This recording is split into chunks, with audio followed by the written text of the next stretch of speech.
কত টাকা হলো আমার? আগে ইঞ্জেকশন শেষ হোক, তারপর ক্যালকুলেটারে বসবো। কত হবে? 1-1.5 হাজার হবে।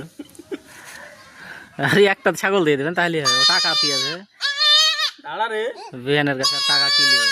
1-1.5 টাকা কিলো বিহান के लिए ऐसे खाइए ले बनारस पिन के তা হবে।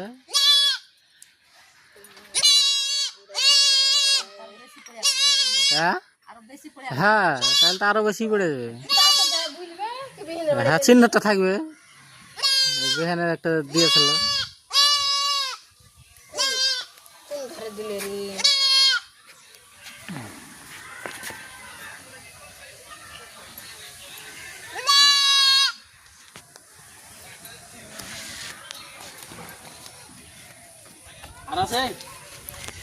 ওকে ওকে ও হেলেন তাহলে।